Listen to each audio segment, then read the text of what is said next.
Super cobertura. Boa tarde, Laura. Boa tarde, Rodrigo. Isso mesmo, a equipe do ICL já está preparada para o julgamento de amanhã. Exatamente. Boa tarde para você que mora nesse país em que um ex-presidente da República, cujos apoiadores, cujo filho, na verdade, eles diziam que poderiam fechar o Supremo Tribunal Federal com um cabo e um soldado. Pois bem, essa gente vai a julgamento a partir de amanhã lá no Supremo, que eles achavam que seria fechado com a implantação de uma ditadura. São as voltas que a história dá. Pois bem, amanhã começa na primeira turma lá do Supremo Tribunal Federal, começa o julgamento do chamado núcleo crucial do golpe, né? Podem se tornar réus Bolsonaro e outros 7 assessores, apoiadores, ex-ministros. Vamos dar uma passada rápida aqui. O núcleo crucial do golpe, segundo a Procuradoria-Geral da República, essa é a turma que vai a julgamento a partir de amanhã. Atenção, é o recebimento da denúncia por enquanto, não é o julgamento final. O Supremo, a primeira turma, vai dizer, eles viram réus ou não viram réus? Jair Bolsonaro e mais 7 estão por aqui. Nós temos um quadro, uma arte, detalhando o chefe da trama, segundo a Polícia Federal e segundo a Procuradoria-Geral da República. O chefe da trama, Jair Bolsonaro, ex-presidente da República, promoveu ataques ao sistema eleitoral, inclusive para embaixadores estrangeiros dentro do Palácio, atuou na edição da versão final do decreto golpista, tudo isso segundo a investigação da polícia, tá? Pressionou militares a aderir ao golpe de Estado ainda em 2022, interferiu em relatório das Forças Armadas sobre as urnas eletrônicas e tinha conhecimento de plano para assassinar autoridades. Ele tinha conhecimento, segundo a Polícia Federal, do plano de que, se necessário, matariam Alexandre de Moraes, Lula e Alckmin, que àquela altura já estavam eleitos, e o Alexandre de Moraes, que era o presidente do TSE. Além do chefe da trama, quem é mais que vai a julgamento a partir de amanhã na primeira turma do STF em Brasília? Está aqui, ó, o núcleo do golpe. Alexandre Ramagem, deputado federal, ex-diretor da ABIN, diretor-geral, chefe da ABIN, acusado de prestar auxílio direto a Bolsonaro na deflagração do golpe. Almir Garnier Santos, o almirante Garnier. Ele foi chefe, o comandante-maior da Marinha Brasileira, acusado de aderir ao plano golpista numa reunião com chefes das Forças Armadas. O Bolsonaro perguntou para os 3, quem está comigo no golpe? E segundo a investigação, o Garnier foi o que disse, eu vou. Os outros 2 não teriam topado aderir. Ele também está no núcleo. Anderson Torres, ex-ministro da Justiça e ex-secretário de Segurança do Distrito Federal no dia 8 de janeiro, mas ele tirou licença, Deixou a bomba estourar, literalmente. É acusado de mentir sobre as urnas, de fechar rodovias no dia da eleição, já que a Polícia Rodoviária Federal estava sob a guarda dele. Ele era o ministro da Justiça naquele dia do segundo turno, quando o bolsonarismo tentou impedir muita gente de votar. O núcleo do golpe, tem mais gente, tem mais 4 que nós vamos agora virar a página e mostrar. Vamos lá, gente, rapidinho aqui. A próxima página aqui que mostra os golpistas. Aqui, Augusto Heleno, general da reserva, ex-ministro. Paulo Sérgio Nogueira, general da reserva, ex-ministro da Defesa. Braga Neto, general da reserva, e foi o vice na chapa derrotada, e um articulador do golpismo está preso, o Braga Neto. Vai para julgamento preso. E para completar o núcleo do golpe, o Mauro Cid, ajudante de ordens, que fez uma delação premiada e tem uma importância estratégica porque conhecia de perto tudo que se passava dentro do palácio. Quem é que vai fazer o julgamento? Rapidinho, a gente já vai chamar a Heloísa Vilela, que está lá no STF. Mas primeiro, quem é que vai julgar? Os 5 ministros nós temos aqui, A primeira turma do STF. Eu vou trazer os nomes, então, Alexandre de Moraes, que é o relator, a Carmen Lúcia, o Cristiano Zanin, o Flávio Dino e o Luiz Fux. São os 5 ministros que vão fazer o julgamento. Já já nós vamos a Brasília. Laura Couto, você pode complementar aqui, então, as informações para a gente, por favor. Rodrigo, nos bastidores, os ministros e assessores jurídicos do Supremo enxergam essa etapa como um teste relevante para a resistência institucional diante dessa possível escalada de ataques ao judiciário. Então, a sessão de amanhã é vista como um momento chave para medir o comportamento das defesas, a postura do tribunal e como o público vai receber essa denúncia e esse julgamento. E segundo apurou uma reportagem do ICL, a expectativa é de que algumas defesas adotem um tom agressivo com foco em discursos políticos e ideológicos. Rodrigo.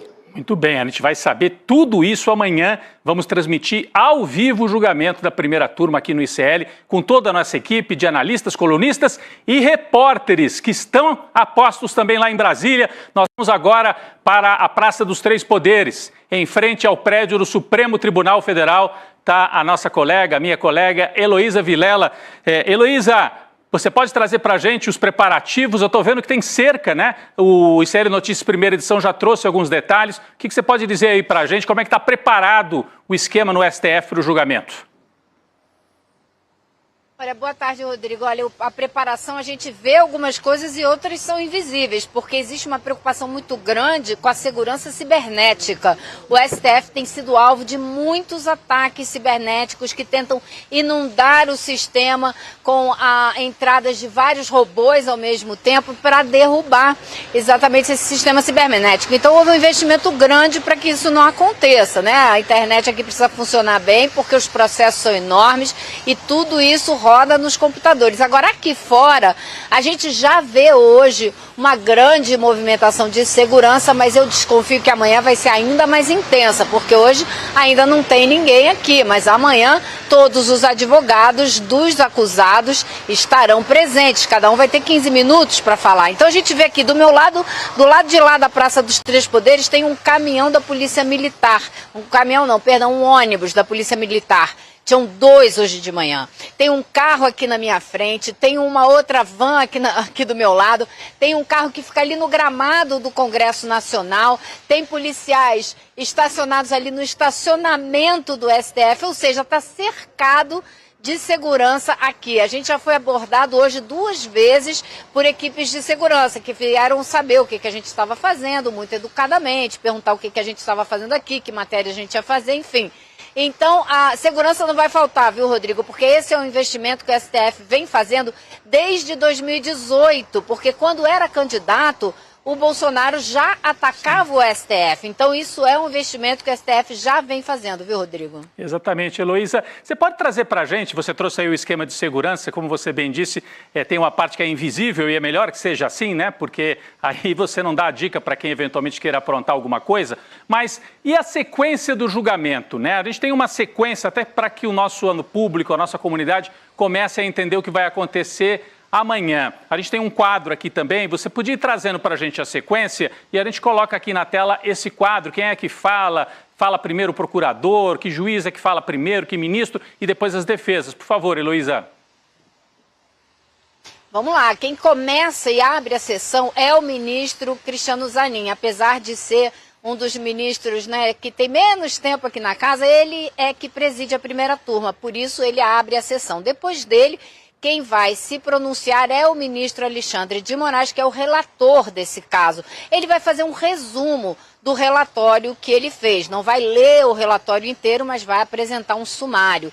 E depois dele, o Procurador-Geral da República, Paulo Gonet, terá 30 minutos para fazer a sustentação oral da acusação. Ou seja, ele é que vai explicar em mais detalhes por que esses 8 indiciados, essas 8 pessoas, devem ser transformadas em réus desse processo que vai começar aqui no STF.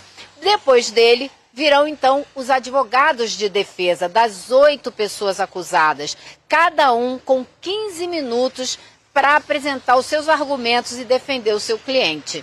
Depois disso, então, começam as votações. Os ministros farão 2 rodadas de votação. Uma primeira votação é como eles estão chamando, a votação preliminar, né, de temas que os advogados vão apresentar para tentar derrubar o mérito, ou seja, derrubar o motivo central dessa acusação. Eu só ia dizer que a gente tem um quadro, uma segunda parte desse quadro para ilustrar isso que você vinha falando. Estava ali na primeira ainda, mas segue, por favor. Você falou que tem os votos preliminares e depois... E aí depois eles vão votar o mérito, ou seja, aí é a parte que a gente quer ver o resultado, né, Rodrigo, quanto antes. É quando eles vão dizer 1 a 1 se acreditam que cada um desses réus deve se tornar, cada um desses indiciados deve se tornar réu. Uma vez que eles se tornem réus, então aí sim o STF vai marcar a data para começar essa ação penal, ou seja, aí sim eles já estarão sendo julgados por crimes que teriam cometidos. A gente não pode dizer que cometeram até que eles sejam considerados culpados, não é verdade? Mas é isso, essa é a sequência do que a gente vai ver aqui amanhã e a gente vai acompanhar, né, Rodrigo, bem de pertinho para ver qual é a defesa que esses advogados vão apresentar. Isso eu acho que vai ser a parte mais curiosa para a gente prestar atenção. Não, estou curioso também, eu gostei aqui, dentro das 4 linhas da Constituição, né?